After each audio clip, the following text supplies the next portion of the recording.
Thunder rolls. Rain comes down hard.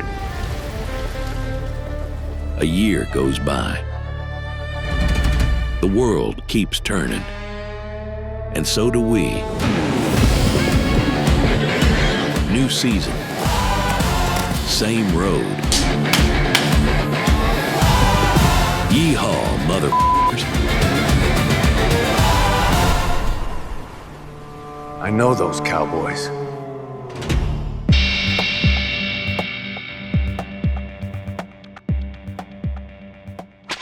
Nice. I love how the bull-up has just become the sort of certified intro. I know. We could maybe figure out something for season 2 now that we're here. Well, welcome to season 2, Dan. Happy New Year. Happy New Year. 2026. Here we are. Yeah. Another We're still here. Same bat channel, same time, but new content. New content and another golf day episode. Post golf day. It's true. We seem to have our best sort of our best pod whatever experience. Mojo. Yeah, we have our best pod mojo on golf days. Sorry, I'm just going to adjust this really quickly here. Can you hear this? I can hear that. Is that distracting? No, it's not distracting. All right. How are you? Good. I'm good, man. Good. I like your shirt. Thanks. I like your shirt. Yeah. You gave me this. I think I did. You yes. did. I know you did. Yeah. Speaking of the Cinerama Dome, someone's got to buy the No arc kidding. light and restore it because that's just been sitting empty for way too long. Anybody's out there with a few $1 million? Yeah, I know. Be I've nice seen if so that- many It's amazing that cool movies there. Not. And I remember told me you saw 2001 when they were doing the 2001, roadshow version Saw with that. the big, with like a playbill essentially, right? Yeah. I got Which that. you- for- I have yeah, I think that. I also got that for you. Yeah. It'll include some photographs of that. Yeah. Yeah. Also, what else did I see when I was a kid? Battle of the Bulge there, and they had a tank outside, which was a big World War II movie in the 60s. Grand Prix. Yeah. Amazing. That there. How the West Yeah. was won, which was actually in Cinerama. That's But I was so little. going with Jimmy Stewart and cast of thousands or whatever. Really yeah. young. Yeah. Like 5. Wait, was that Cinerama or was that? It was Cinerama. Yeah. Oh, that was the one that was like multi. Yeah. Yeah, because that's traditionally what. Yeah, That and was. there's a seam. It's Yeah. not. It's not perfect, but it's kind of cool. The screen that's there, though, still goes all the way to the exit doors. Yeah, I know. It's incredible. From there, they don't open it all the way anymore. Yeah, it's such a cool screen. Yeah, I saw Apocalypse Now there too, which was weird because it distorts the image a little bit because it's so curved. Right. Designed for 3 projectors, so it's not ideal, but it's just such a cool building and historic. I know someone. Well, I'm sure someone's working on restoring and keeping that way. I would like to think it's just such a landmark. But anyway, we're not here to talk about the Cinerama Dome. We are here to talk about Universal Studios Hollywood. Hollywood, yeah. Not to be confused with Universal Studios Florida. No. Which is a very different Actual thing. film studio. Yes. And not really the park. I guess we have to address the park side. Well, yeah, the park thing. I mean, I guess in brief, the reason we're doing this is have always had an affinity for Universal, their lot, their place in cinema history. Al himself worked on the lot for many years. Long time, yeah. As did Jack. So, multi-generational connections to the lot. I currently have... You worked there? Yes, I worked there briefly as a PA, so as I'm not quite sure if it counts. A background actor? Yeah. Carrying the deer? I was. Yeah, we can insert that shot. That'd be funny.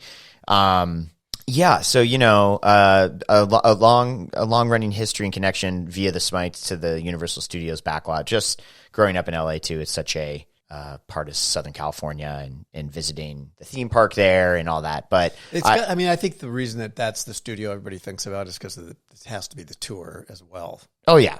Well, because now they franchised. Because it's right next to across the street from Warner Brothers and like 2 blocks from Disney. Exactly.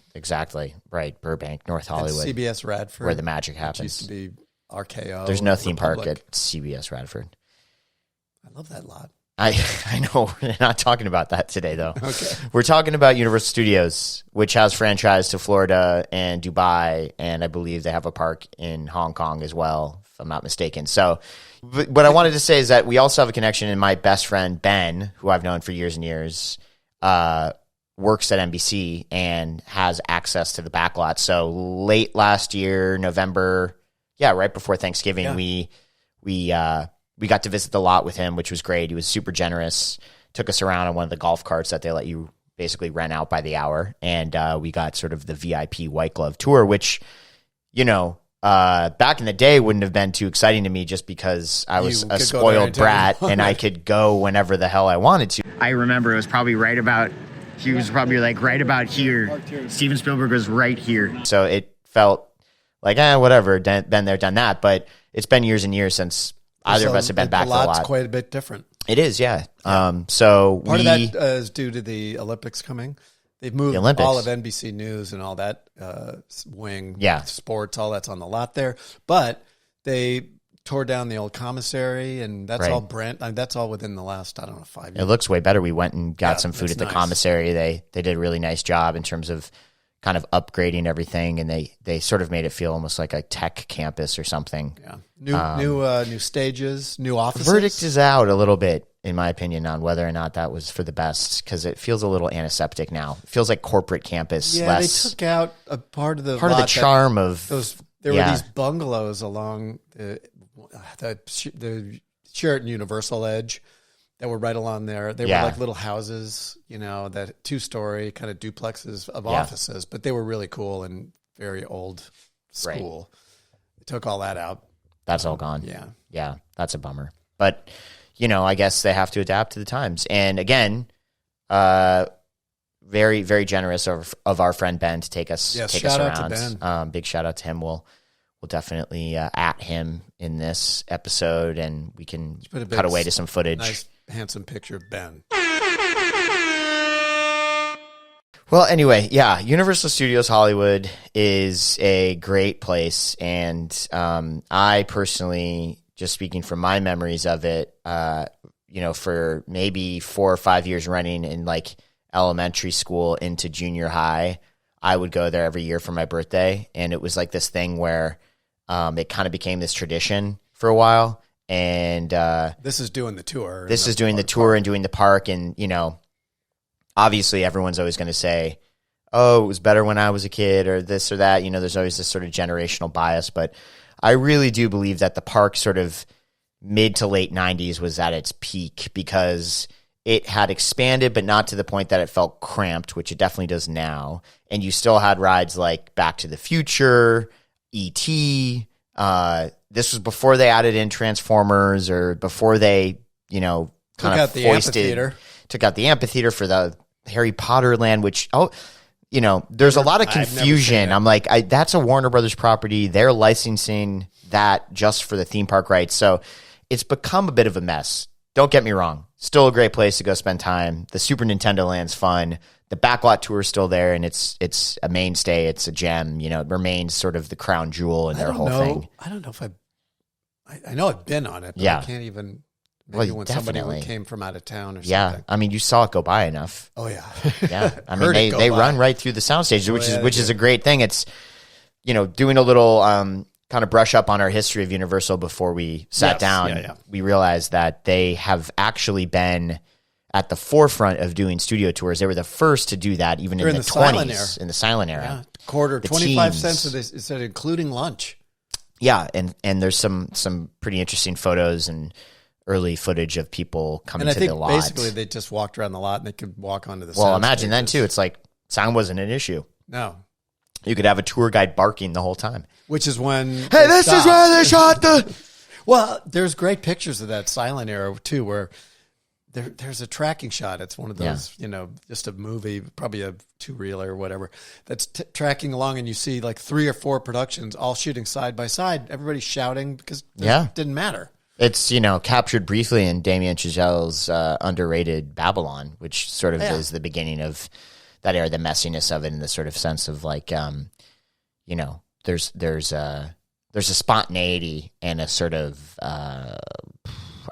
immediacy with that work. It felt like you were still in your backyard shooting with natural light, and they were very the sun. Exactly. So anyway, things changed when sound came around. Universal stopped offering tours for nearly 3 decades, and then 64 came roaring back. And in fact, to the point where I know just from we're always talking on the show about rewatching, old these syndicated TV shows, specifically Columbo and Rockford and Heart to Heart, but definitely Columbo being an NBC property, they would tease sometimes at the end, if they still leave some of the commercial breaks in there, like, when in LA, visit Universal Studios. Actually, there's a poster from my dad's first feature, Yes. which was made in '64, and it's got that thing on Yes. the bottom. That was the year they opened the tour. They really were. Didn't know that. They were really marketing that pretty hard. And at that point, Disneyland would have been around for close to a decade, right? No, 50. Well, yeah, 9 years, 55. Right? Yeah. Disneyland. So they would have been probably competing. Again, that's by and far sort of it's kind of like comparing apples to oranges a little bit. Yeah, you know what I really, mean? Like Disney's kind of laid claim to a very particular type of branding and experience, and what they do at the park is head and shoulders above what that's Universal the can do. gold And I would invite our resident Disney scholar, Colin, my brother. He's coming. We're going to get him. to talk about that. I gave him a hard time Yeah. just on our family chat. I know. It's We do give him a hard time. Yeah, people were responding phoned to a our friend. last one, and I said, hey. When did I phone a friend? And I tried to call him about something, and he didn't pick up. Oh, yeah. It was something Disneyland related, I believe. Had to. Must have been. Oh, it was about the Monsters. It was in the Monsters episode, because I was asking him how the new Monsters ride was. I do have to say, which weirdly ties into our Universal thing, but I have not. I don't remember the backlot part of it very well. Like when you were a kid? The rides. No, I don't think I ever went on it when I was a kid. Yeah. I mean, I I guess. was on the lot because I saw my dad especially when I was in junior high, and but I don't remember ever doing the tour. Right. Yeah. Jaws. Yeah, I Jaws. remember that from But going that on wouldn't it have with been family installed members. until after Yeah. it came out. So mid to late 70s. Yeah, what was the other one? I never did the fire one. Backdraft. Yeah. Which is still there? I'm really not. I think. I'm really not the person to be talking about the park. No, I'm only bringing that up because that's my kind of first point of contact with it. I was going to hand it over to you to kind of segue into sort of the earlier chapter and the way that you got to see it through Jack's eyes. I'm just saying that my first brush with the park was very much just going as a teen, preteen, enjoying the rides and feeling like Universal was this thing that had this kind of branding to it, outside of the film. But a lot of the movies that were being advertised were these sort of adult Oscar-winning pictures. Like the 90s was like the reign of Ron Howard. It was like Apollo 13 and Backdraft and Spielberg stuff. And he obviously I still love has Jurassic Park, but he's still headquartered there on the lot. Even though he's not Amblin exclusive Entertainment anymore. Yeah, Do you know why it's called Amblin? from this first film or something, Exactly. right? Yeah, I do remember that. Amblin. A little history. Yes. So yeah. Carl Laemmle, who was, from what we were able to glean from just kind of digging in on the internet, a little bit of a hustler, sort of wandered into a Nickelodeon, got the idea this could be a moneymaker. He bought it.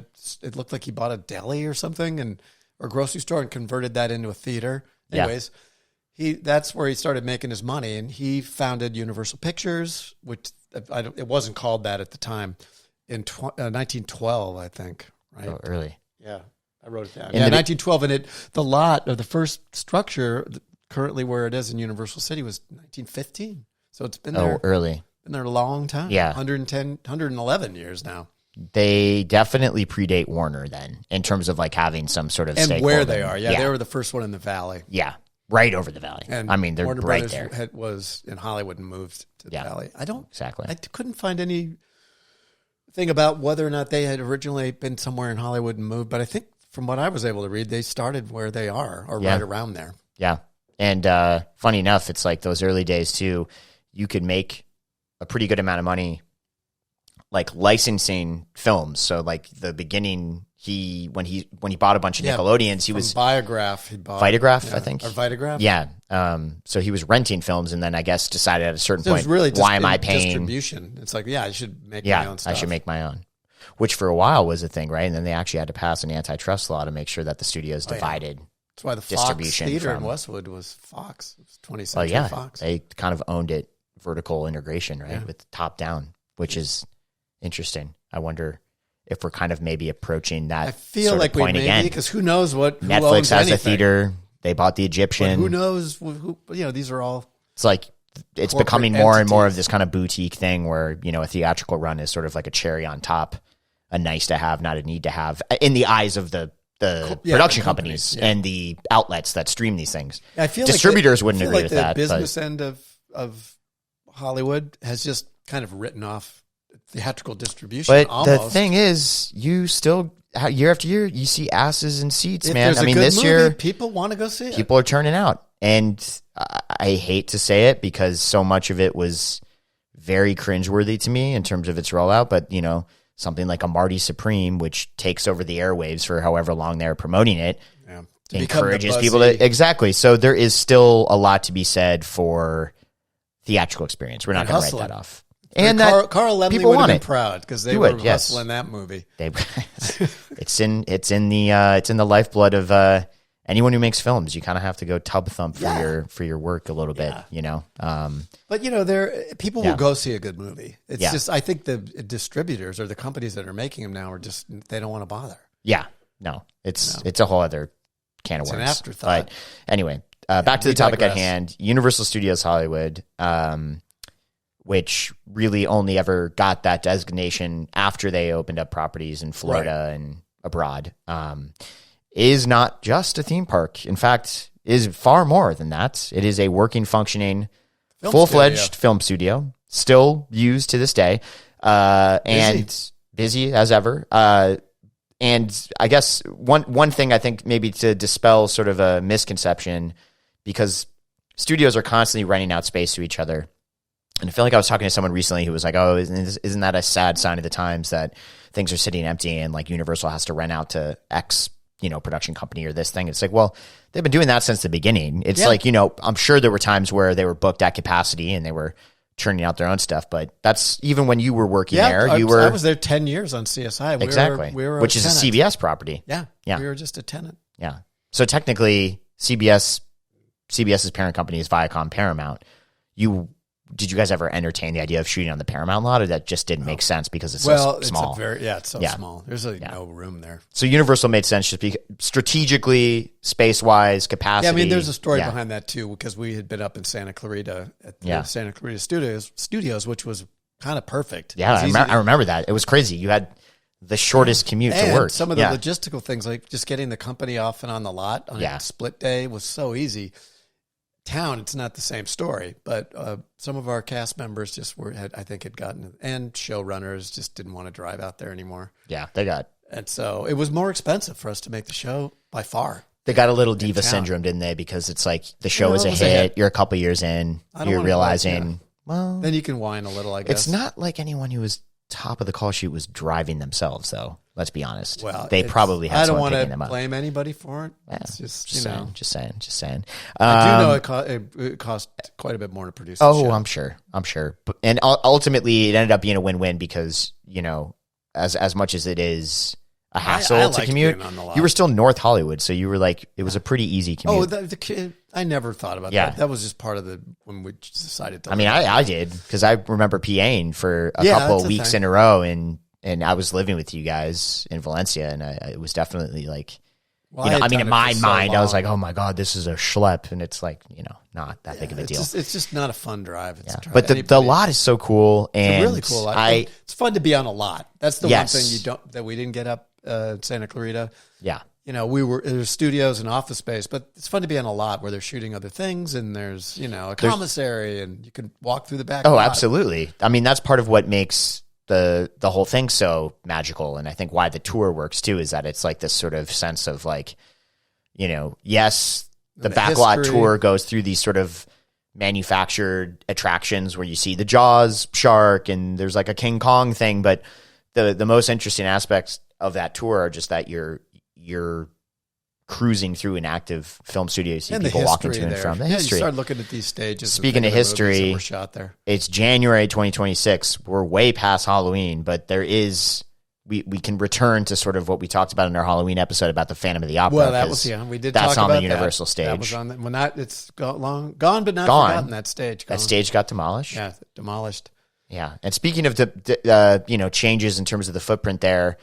It's of all the SoCal based film studios, it's had the most fires in terms of its history, right? I did write that down. There were 9 fires. 9. The worst being one that when I was working on the lot, the one in 2008. I remember that one. Yeah, and I had forgotten the stuff that got lost too. It's like the state, that they lost half of the town square from Back to the Future. Yeah. Hey, you can rebuild that, but they Yeah. lost like 100 and some thousand original masters of, like Buddy Holly and chess records, and all this stuff was stored there in the vaults, and that was heartbreaking. Yeah. I mean, those are irreplaceable. And obviously the causes for a lot of those fires vary. Yeah, but the old that ones, one was, a lot of them were brush fires. The early ones that, what was the They've first gotten one? better. I think was, I started writing them down, then I forgot. But they were brush fires and wind driven. But the one in '08, they were redoing one of the vault buildings and putting new roofing on it, where they have the blow torches and the tar. And I think it was over the weekend when the fire started, and I think somebody either had left something still too hot when they quit for it the doesn't day. take much for it to. Yeah. It's crazy because I remember that would have been during the peak years of you guys being tenants at Universal Studios. Also a strike year, '08. That was the writer's strike. But yeah, we were right that in the fire middle was of crazy. our run there. You could see the smoke from Valencia, I'm pretty sure. Oh, yeah, it was bad. It was bad. And It was really bad. It happened like on a Saturday or Sunday, and Monday we were all back there as close as we could get. It was like, whoa. It was pretty bad. Yeah. But 9 fires, I guess, I don't know, 100 and some years. I guess that's a pretty good average for LA. It is tucked in. It is tucked into It's in a Cahuenga Pass. it's in a kind of strategic but kind of dangerous spot when it comes to that sort of thing, because I imagine that's really hard because you're in a very developed area. The surface area is kind of spread out, but it's tucked in, so it's like you can't really fight it too easy. There is a fire department there, but it's not big enough to handle. But when something gets out of hand, that's for small. They rebuilt pretty quick though, because I remember they did. I mean, we obviously it's been however many years since, but 18 years. That the town square from Back to the Future, that's all back. Yeah, but running. Part of that was a huge part of the tour. So. Yeah. Well, that's a money earner. Exactly. So that had to go up quick. Yeah, that had to go up quick. I mean, but they, in their defense, because when they tore down some of the things that were where we were shooting and everything that are closer to the old part, the middle of the lot, and added more park, they did build a bunch of stages on the Barham side, which originally I didn't think they were ever going to do it. Yeah, and it's great because that was all parking back there. Right. Is that's the part of the studio. If anybody hasn't been out here or seen it, they literally are across the street from Warner Brothers. Yeah, that's where they can. You can throw a baseball across. The Warner Brothers water tower is visible right there. It's like literally kitty corner to it. It's just like the smokehouse and then Warner Brothers. There's Disney, there's Warner Brothers, there's ABC Prospect, which I have to find out. I think we found out, but I forget. Well, ABC Prospect it's in Los Feliz. Yeah, but that's really, it's right with the 134. It's right, kind of, they're all within a mile. They're close. I wouldn't put them in the same. That's still you can't North throw Hollywood. a baseball. It's on the other side of the hills. It's in Los Feliz. It's on the other side of the Hollywood Hills. No, I think you're thinking about the Quixote Studios. No. That's the one closer. That's as you wrap around the Hollywood Prospect Hills. was by where I used to live in Los Feliz. By that little golf course. It's Los Feliz, but it's it's not on the other side of the hill. We can sidebar about it. We can. But I drive past it every time I go into to Burbank. I know. I drive. Oh, okay. You drive past it in Burbank? On the way. On the way. Wait, I think you're thinking of a different one then. It's right at the Prospect Studios. Griffith Park. Okay, so here's the one I'm thinking of. It's by Griffith Park. Okay, so it's the one I'm thinking of is on. It's like off Franklin Hills in Los Feliz, kind of close to where I used to live by that what is now the Scientology Radio Center. It's on the 134. It's on this side of that. I don't know what that is. That's the freeway you take to come out. No, I know I know what the freeway is. I'm telling you that I'm trying to remember. We'll show you the next time we drive by it. Oh my God. Anyway, there's a lot of studios in a short square miles. There is. And, it's really cool. I like the way they expanded. It's great. I took Barham today to get out here to Pasadena, and I always love coming down there. And it's really cool because some days you can kind of peek through the gate and you see like the elephant doors open to one of the sound stages, and they're breaking something down, and they have a nice sizable footprint there now that they've expanded out to Barham. Because almost all of it does goes right to the edge. And that was all really cool. Yeah. Do you remember when you were when you did that summer? You did New York Film I Academy. did. There? It was at that building across the street. 'Cause Yeah, I used to. I'd take you in the morning because I remember that because you were working at Universal, and we went through that to the back there. Yeah, that was summer '05. Now that's all stages. Yeah, I know. Well, that building's there, and sadly, I think is sitting empty. The one that had the New York that Film little Academy. 4-story thing or whatever. Yeah, I recently drove by it, and well, I mean, I drive by it all the time, but I recently got out and like took some I think footage they on my moved, though. iPhone. They're across the street or something in that other building. Probably downsized. You know, they ran a bit of a scam That operation. was kind of a funky. Yeah, I've heard some stories from other people though that were like they sort of bait and switch you. You know, if you're if you're applying to film schools like out of the United States, they do this kind of sort of shisty thing where they'll like. We don't want to get sued. I'm not getting sued. I'm just saying that as a former student of the New York Film Academy, I think it's a bit disingenuous the way they advertise as a New York film school, even to the point of like cribbing the sort of Tisch Film School typography look, you know, to the unassuming eye or to somebody who's not as versed in this. It's like they go, oh, I'm getting a quality sort of like United States film education, and then in reality they're getting charged up the nose for things that they could have. Like if you know what I mean? It's a little. The business model's a little. It'd be like if you ordered a Big Joe from McDougal's. There you go. Exactly. It's like, you know, they have enough of a whiff of association of being part of this thing. It's adjacent. But no, listen, we're all out here trying to make a buck. I get it. Hey, look, I'm sure you're a filmmaker. Some people have You made, went well, you know, the summer I went there, I really didn't like it. I thought everybody that was teaching was like disgruntled, It was usually a bunch angry. of people who had gone to grad school. Yeah, and I'm like, couldn't get a what, job, and they dude? taught at Yeah, New well, York it's Film just Academy. like I wouldn't trust God bless myself them. to teach a room of kids. Like, what the hell? Like, yeah. So I would trust you. Thanks, I appreciate it. Yeah, but anyway, that's just there's something predatory about it, and I just wanted to put that on the We're record. definitely digressing, though. Yeah, we're definitely digressing. So Well, they're that across place the was street it was from a- Universal. They're across the street from Universal. Smokehouse. We got to bring up the smoke. I don't know. Would that be part of a Warner Brothers discussion? It would be Or part of a Universal? Warner Brothers discussion just because it feels like it's across the LA River. And once you're across the LA River, that's kind of Warner Brothers territory in my Although eyes. it's on the Universal side of Barham. Yeah, but it's over the LA River, True. you know. All right, I get If you. the studios started warring with each other, like My that would office be- had a view of the LA River. Yeah, I remember that. So when you guys were there, you occupied which stages, what area? We were 22 through 24, I think. Cool. We had 4 stages. There were blocks. One was a mill for Yeah. construction. And then our offices were actually in a parking structure. Yeah, converted, right? Yeah, the bottom floor they converted into office space. We were right across from Desperate Housewives. They were down there too. I remember But that. all the cutting rooms and writers' offices were down there. Yeah.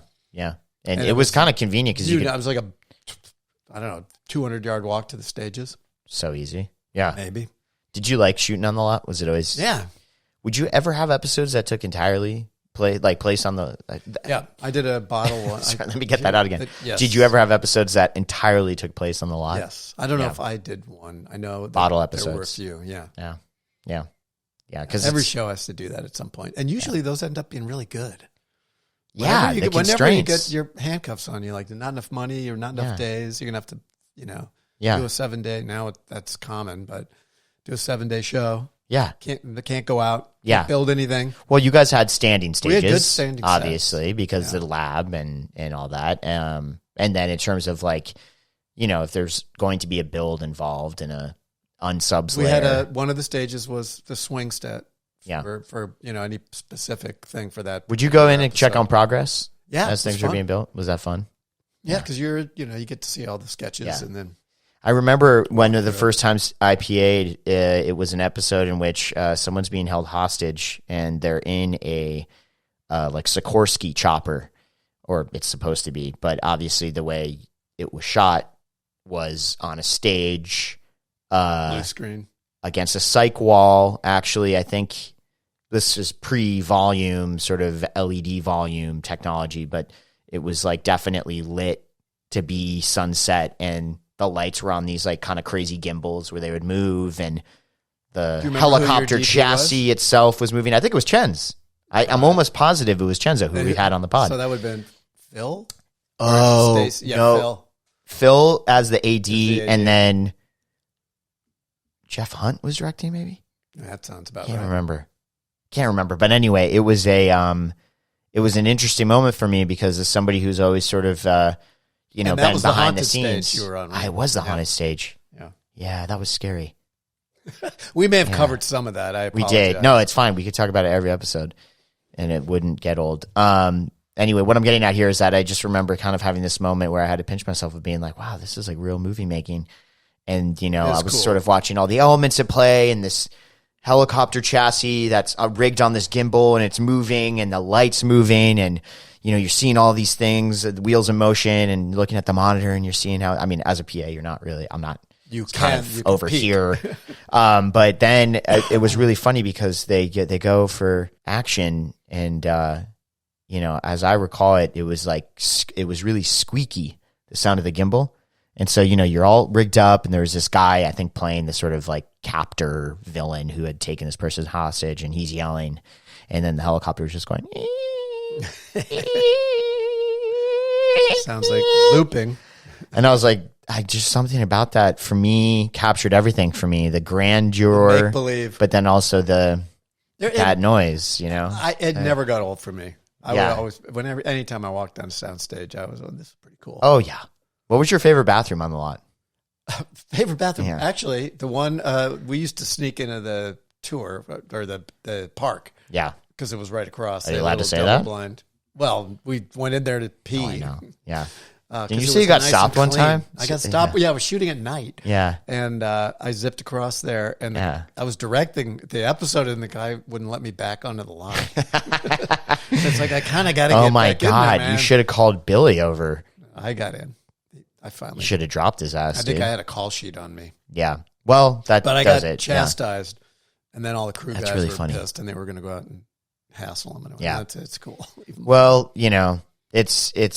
it's funny because like Rent a cop. the theme park really is right there. It's like that's Now and it's that's on the the space issue exactly. That one they replaced Transformers all where rides, our yeah. stages were. And they look like stages, but they're Yeah, not. it's like part of the. It kind of No blends doors. in. It's a ride.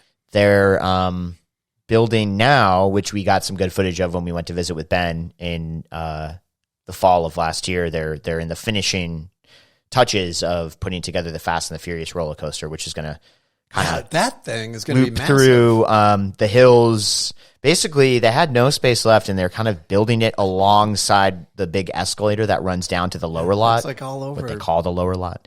the lot. But the sound of that is going to be. They're building like some sound barriers and sound walls, but I feel like that's going Well, to the be. stages for the most part are pretty good. We had one of ours was Yeah. not so sound. Can you imagine going lights, camera? Well, it was lights, camera. This is stage 22 where they're shooting, blah blah blah. Yeah. And we're rolling. But now you got a roller coaster to add to that. So not only are you going to hear now with Well, that stage stage is 22, you're going to hear. But that was old enough. That stage was probably pre-sound. Yes. So it was an afterthought. Do you It think wasn't maybe that anyone would be soundproof. like, "Hey, let's stop recording sound. Let's go back to silent films"? I don't, Yeah. but it would be cool if some. I mean, I would what love was to make a the silent one film. A few years ago that they made the artist. I liked that movie. I hated that movie. Oh, I thought it was cool. Who talks about it now? I just. This is the first time it's been brought up since it had its little moment. I'm sorry. No, I just think films Oh wait, like that. I got it. yeah. Before I forget.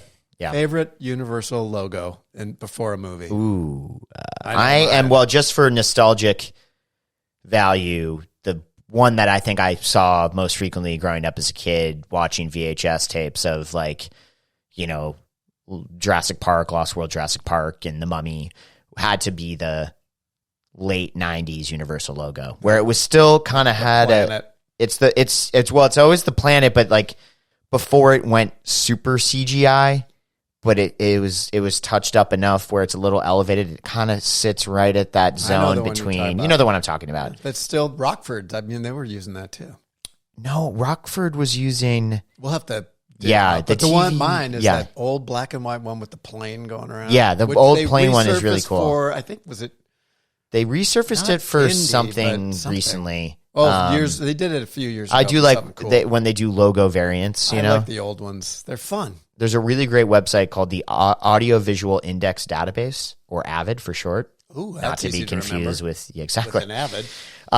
But they are a like just totally user supported community of people that have like taken it upon themselves to archive and index every instance of like logos throughout history. And that's not just the well-known studios, but you know, weird boutique production companies in France or wherever. It's a really cool website. I'll link it. Check it out. I'm going to write that down. Avid. What does it stand for? Audio Visual Index Database. But they have a really incredible wealth of logo variants for the major studios, obviously, because they've, you know, plastered their logo and branding across VHS tapes and DVDs. So, you know, I would say, yeah, my favorite Universal logo, definitely the late 90s one, where it still felt like it had this sort of miniature analog quality with a little bit of digital. And then close second, even though I know you only asked for one, would be the era when they were releasing DVDs and they had this amazing sort of bumper teaser before your DVD menu that you could, you know, easily skip through. But like Colin and I, when we were watching like The Mummy or The Mummy Returns, we would always sit through it. And it was like, it was when their logo went digital. And so it was like this crazy sizzle reel bumper. I'm sure someone uploaded it on YouTube. We'll have to link it. But it was like this sizzle reel bumper as the logo animates, and then it would be cutting to films from that year. And it was a sort of like, oh, this sounds vaguely familiar. Vaguely kind of world music sounding. You know, when there's like this trend for a while where like they were like, a music needs to have drums, and it's like a Phil Collins, but it's like the world is making it. It kind of felt like that. It had this like weird, like, I'm going to see if I can find the song. Insert that here. Yeah. The one, I guess that one I like is, it's like the Deco one. It's kind of the kind of original. Just, I don't know. It was cool. Yeah. Here we go. This is the song.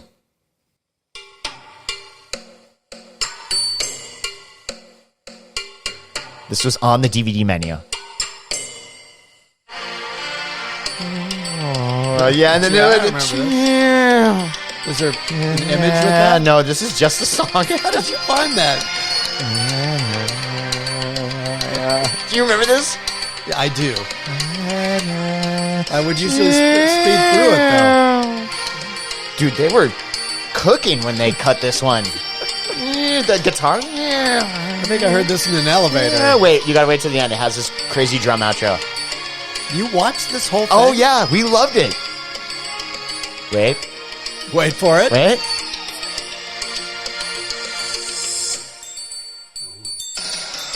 Oh, yeah. It's very Lion King. Phil Collins. Isn't that sick? That was my favorite. All right. Yeah. Well, we have to see that. Gong, gong, gong, gong, gong, gong, gong. I would love to get those session musicians on to talk about what they're doing. Would sit and look at all that. Yeah. Both. I was obsessed with it. Look, Colin made a career out of it. Art World. Speaking of, shout out to Colin. Shout out to Colin, Cul-de-sac Studios. By the way, Colin, we'd like some cul-de-sac Timecode Cowboys. We humbly request some collaboration merch. Money to do it. Maybe he can do something involving early DVD menu aesthetic, because that's sort of the whole thing. We need that. But yeah, you can attest. You know, you have a better perspective on this than me. But I do remember being quite obsessed with like drawing logos as a kid, and the Universal logo. Really, I really was a big Universal kid. Well, you were I loved around it so much because I didn't just work there when I was on CSI. I was there before too, right after you were born. Well, you wouldn't remember that, but I'd worked on a few projects there. I know you did. Do you remember when they had Terminator? Dad. Well, yeah, we'll get to that next. But do you remember when they had the Terminator 2 3D ride there briefly, which is now replaced, I think, by Minions Land or Illumination? I don't know if I saw it, but it was really cool. I remember I had a lanyard that said my name on it, Danny Cyberdyne Systems or Skynet or something, and I wore that shit. Skynet, I wish you had that. It's pretty nerdy of me to have been running around with that. Yeah. So anyway, your history with Universal though goes back even further than CSI. My dad was before I was ever out in the lot. his first feature was there in 1964. Yes. I'd Rather Be Rich with Bob Goulet and Andy Williams and Sandra Dee. Goulet. And also Marie Chevalier and Hermione Gingold. It was a good cast. Hermione Granger? Gingold, not Granger. She's not a wizard. Okay. But, then he was under contract there for a while in the 70s, and that's when I would go hang out because I was old enough then to kind of go with him. Yeah. He was on contract at Universal. Yeah, for a few years. He did. Damn. He ended up going back into features, but he did some TV for a while. Some movies, a lot of movies of the week. They were big then. Columbo. Yeah. And then, Columbo and Banachek, which was a George Remember Papard that. series. Yeah, so he was busy there. But I remember in particular the year that Earthquake came out, because Midway, which he did, was going to be in Sense-Around. And I think he was working on it, and I was out there visiting one day, and they had, these are all gone now, because it's that stretch that I was telling you about that got torn down that had screening rooms for dailies. And they were running every 15 minutes a demo of Sense-Around, because the Earthquake hadn't opened yet. And so people who worked on the lot, you could just walk in and sit down and watch the demo. It was pretty cool. I did it once I found You were there all day. I went in there. Yeah, I watched it several and or more times. Earthquake is a fun one. We could almost do a whole series on 70s disaster pieces. Who was the guy that produced a lot of those? There was a very specific... Irwin Allen. He did Towering Inferno. And he had a couple TV series on there, right? Yeah, I did Time Tunnel and some sci-fi, a lot of sci-fi. Yeah, but he, there was a string there for a Voyage while. to the Bottom of the Sea. Exactly. A cast of big-name actors, put a bunch of A-listers on one film, stack it. Yep, cast 1,000. Introduce some sort of a natural disaster, whether that's a fire, an earthquake, asteroid... Airport, a tidal wave, first one, which had a bomb on a plane. Yeah, and your dad did 75. The sequel. It was a sequel, but it wasn't. It was based on a book. But they took Airport. They was took a hit, another script, and they were like, "We could make it a sequel." It's kind of like what happened with Ocean's 12, if I remember correctly. Ocean's 11 was a success, and then there was a script called Honor Among Thieves or something that had been acquired by and they made it Warner Brothers, and they sort of made it an Ocean's film. I mean, that's what happened with this. It was, I forget what the book was called, like Panic Vector or something. Yeah. It's not a great title. Such a book. It's such a thriller title. Panic, although it's not a bad movie title, Panic actually. Vector. Okay. Vecna. Hey, who is Vecna? Vecna, he's the bad guy in Stranger Things, dude. Where are you at? You don't know? I just keep people posting about some guy named Vecna. No, he's the villain. Okay. All right. I've never seen an episode of that show. It's good. I mean, if you like all those movies from the 80s, it's an openly an homage to all that. I mean, they're not hiding it. It's funny because I do like those movies from the 80s, but I'm also like, it's funny. It kind of skipped. It's like Gen X really has the most love for that because I think they were prime age. Like I was seeing a lot of that stuff on VHS a couple years later. It's funny because that's a show. I think if the Duffer Brothers weren't so open about that's what we're making. Yeah, I would have watched the beginning of it and gone, "What? This is a retread of a well, bunch of things." But they did it. Everything's derivative in some degree, right? No, it was fun. The kids were appealing, and it spread out. I forget how many years that show. The 5 seasons were like 9 years. Yeah. But we ended up watching all of it, I guess. They did a Stranger Things event activation on Melrose a couple months back before whenever this latest season premiered, and really messed up my commute. I can tell you that. Well, I didn't know. I knew that the last season was going to lead up to a feature, and I thought we'd watch the shows leading up to it and then probably go see the movie. But they released it at the same time as it dropped to stream. It's a feature? So they released it, but I think it was only for the weekend it dropped. Of course. Yeah. But anyway, I enjoyed it.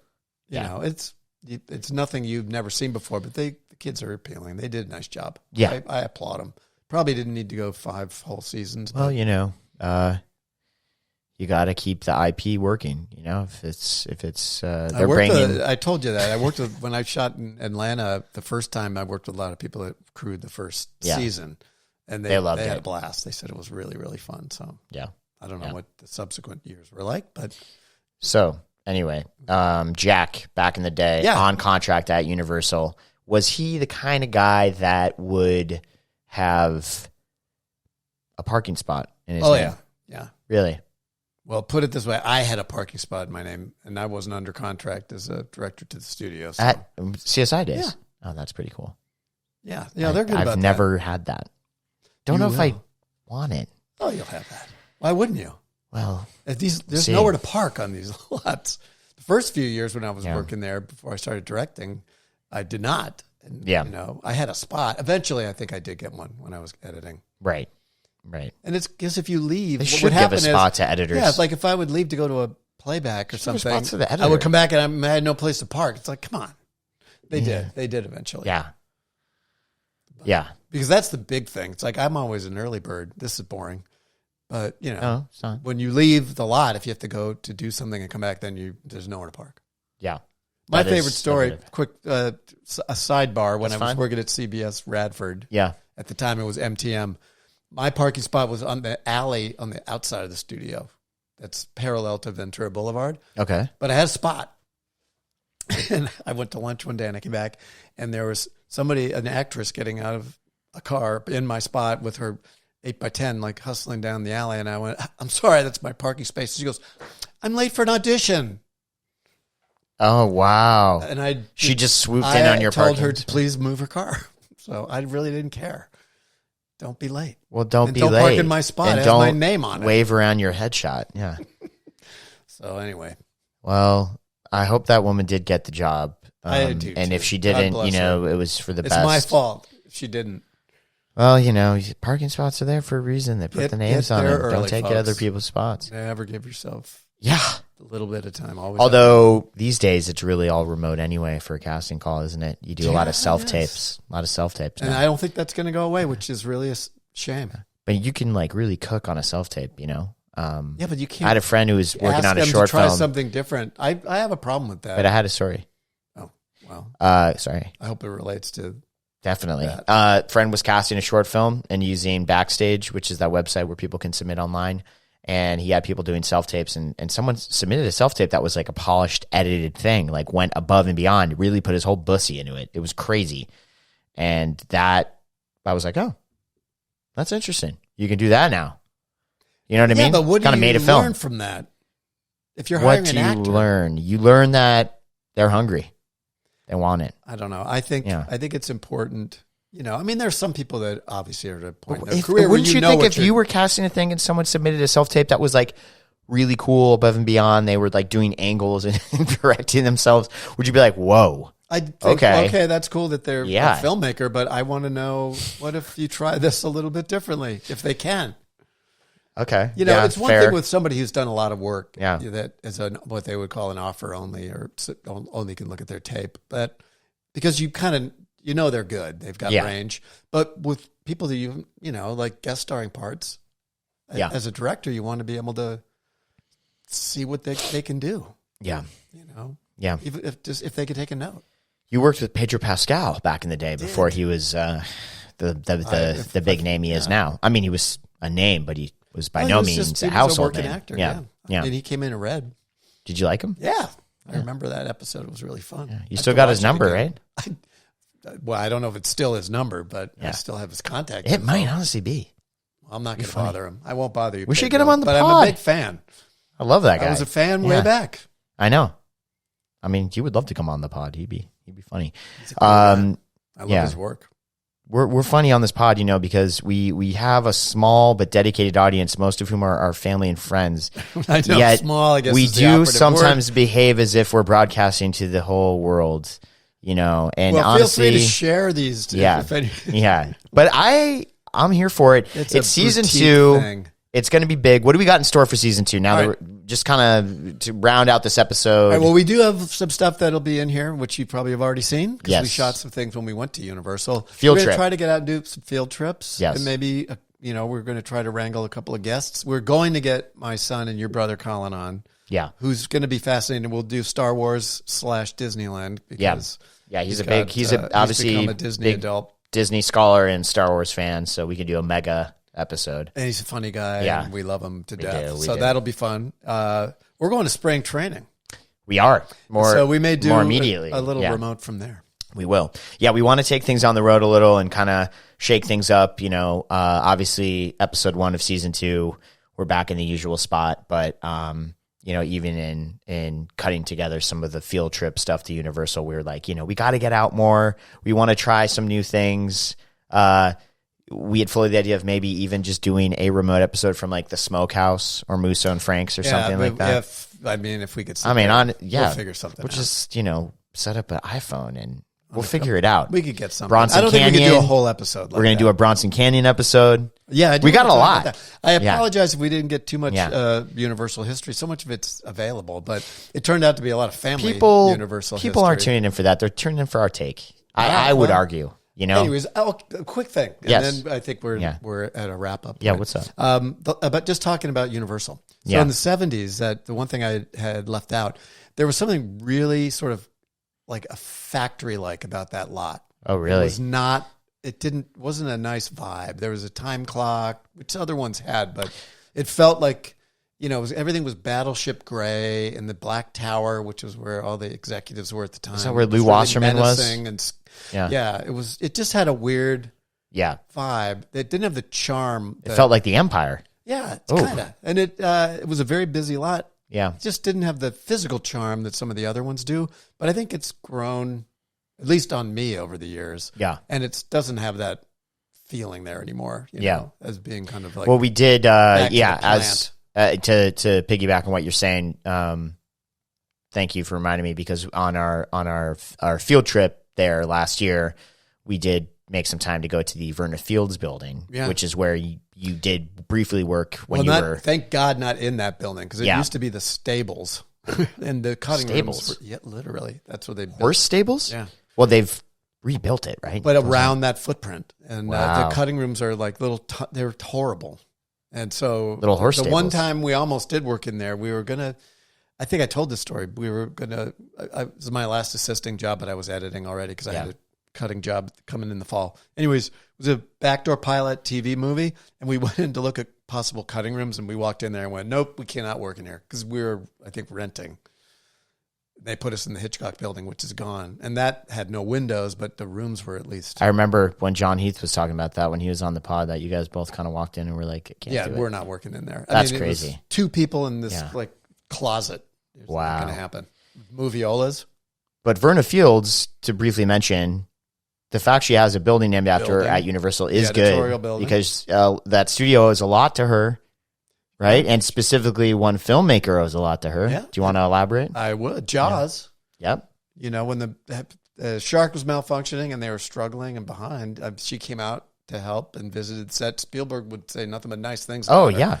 And they made her a vice president. Yeah. Named the building after saved that movie in many ways, because she was he was overwhelmed. And sort of the rethinking of how to here's what you got to get. Exactly. Like if making the animatronic, not the, it's much scarier. It's much scarier if it's implied rather than. Alien is the perfect example of that too. Yeah. Never give it up too much. Well, that's famously just Jaws on a spaceship, which is great. But yeah. Anyway, I just I'm very, very happy again and grateful that you and I are doing this, and me too. It's going to be a lot of fun. We basically can take all of our interests and obsessions and turn them into episodes, which is we're going to awesome. do the best we can too to be consistent. Dan's obviously a working person, so there may be some dry stretches, but we're going to try to we'll keep to a reasonable schedule. Yeah, we're not going to commit ourselves to anything here just because we have had some gaps before, but we're endeavoring to be at a regular cadence. Yeah. And, we'll at least match what we did last year. Oh, for sure. Numbers. Definitely. For sure. We had 15 in the can last year. That's not too shabby. No, and we started those are full episodes. Yeah. We're not just like we made shit. I will say as a teaser, amidst the other things we're doing, season 2 upcoming, we do have some potential collaborations in the work with my alma mater, UCLA. And so more on that to follow. But I think we're going to have some pretty cool content for y'all coming up. It might have to do with film restoration. It might have to do a little something called film restoration and a little something called the Film Archives. Yeah, and their program. Second largest archive showing to the Library of Congress. Restored things. We're going to find out about all that. We will be finding out about that and much, much more on further episodes of Timecode Cowboys. Ladies and gentlemen, thank you so much for tuning in, and a happy 2026 to you all. Dan, that was fun, buddy. That was. I'm going to whip you out. It. And that's a wrap.